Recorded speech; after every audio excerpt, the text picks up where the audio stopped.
आज हम आपको हमारे नबी की पैदाइश का वाकया बताने जा रहे हैं, जिसे सुनने के बाद आपके ईमान में इंशाअल्लाह जरूर इजाफा होगा। इसीलिए वीडियो को जरा भी मिस न करें, क्योंकि वीडियो आपके लिए बहुत जरूरी है। तारीख में ये एक ऐसा निराला और खुशगवार दिन था कि उस दिन खल्क़े आदम का राज, इब्राहिम अलैहिस्सलाम की दुआ, ईसा अलैहिस्सलाम की बशारत, बेवाओं का मसीहा, मजलूम की पुकार, गरीबों और मिस्कीनों का वली और पूरी इंसानियत के पुरसाने हाल पैदा हुए। उस रात में बहुत सारे मुअज्जात पेश आए जो इस्लामी और दीगर किताबों में दर्ज है। हुजूर सल्लल्लाहु तआला अलैहि वसल्लम की पैदाइश से पहले अरब में सूखा पड़ा था और खेतों और सरसब्ज वादियों में धूल उड़ रही थी। लेकिन जिस साल हमारे नबी अपनी वालिदा की हमल में आए तो अचानक दुनिया ही बदल गई। जमीन में हरियाली आ गई, दरख्त हरे भरे होकर फलों के बोझ से दब गए, घटाएं झूम झूम कर आती और खूब बारिश होती। इस साल इस कदर इनामो इकराम हुआ कि अरबों ने इस साल को खुशहाली के साल का नाम दिया। हुजूर की पैदाइश से पहले अरबों के नजूमियों में किसी बड़ी शख्सियत की पैदाइश का चर्चा आम था और अहले किताब भी अपनी किताब में जिस आखिरी नबी को पैदाइश के बारे में पढ़ते आए थे, उन्हें एहसास हो गया था कि उस नबी की आमद का वक्त करीब आ चुका है। लिहाजा हस्सान बिन साबिर, जो अरब के मशहूर शायर थे, वो फरमाते हैं कि वो 7 साल के थे और मदीने में रहते थे।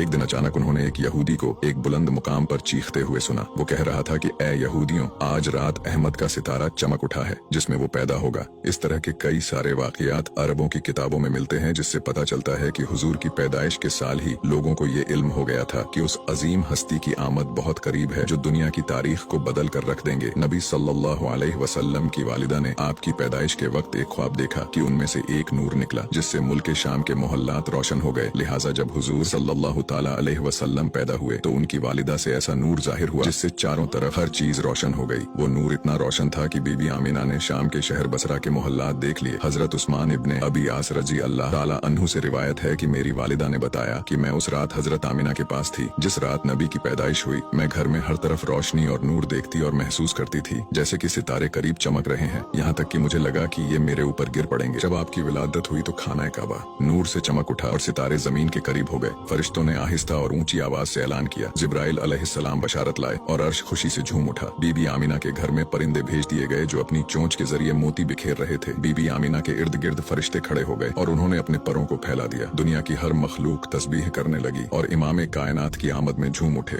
मशरिक के चरिंद परिंद मगरिब के जानवरों के पास मुबारकबाद लेकर गए। यही अमल बाकी जानवरों ने किया। नबी के वालिद अब्दुल्लाह की आपकी पैदाइश से पहले ही वफात हो चुकी थी। आपके दादा अब्दुल मुत्तलिब ने जब अपने पोते की पैदाइश की खबर सुनी तो काबे में जाकर सजदा किया और इस नेमत पर अल्लाह का शुक्र अदा किया। उस वक्त आपने ये मंजर देखा कि काबे में रखे सारे बड़े बड़े बुत मुंह के बल गिर गए। ये वाकया दूसरी मजहबी किताबों और तारीखी किताबों में भी मौजूद है कि उस रात दुनिया के तमाम बुत गिर गए थे। हुजूर के विलादत की रात किसरा के महल में तूफान आ गया और उसके 14 गंगरे गिर पड़े। बहरे तिब्रिया का पानी खुश्क हो गया और फारिस के आतिश कुदे यानी अग्निकुंड की आग बुझ गई जो पिछले 1 साल से जल रही थी और उसे एक लम्हे के लिए भी बुझने नहीं दिया गया था। लोग उस आग की पूजा किया करते थे। खिसरा और कैसर के शाही महल में तूफान का आना इस बात की तरफ इशारा था कि दुनियावी जाहो जलाल के झूठे महल अब जमीन दोज होने वाले हैं और झूठे खुदाओं की अजमत खत्म होने वाली है। जब हुजूर पैदा हुए तो अल्लाह ने आपको पाकीज़ा बदन और बू, तेज कस्तूरी की तरह खुशबूदार, खतनाशुदा, चेहरा नूरानी और आंखें सुर्ख थीं। हुजूर की इस दुनिया में आमद के साथ ही कुफ्र और जुल्म के बादल छट गए। आपकी पैदाइश इस दुनिया की तारीख का एक अजीम वाकया है। आप तमाम जहानों के लिए रहमत बनकर आए। आपके वजूद से पूरी दुनिया में नूर हक फैला और कुफ्र और बातिल के अंधेरे दूर हो गए। वीडियो अच्छा लगा हो तो इसे लाइक जरूर करें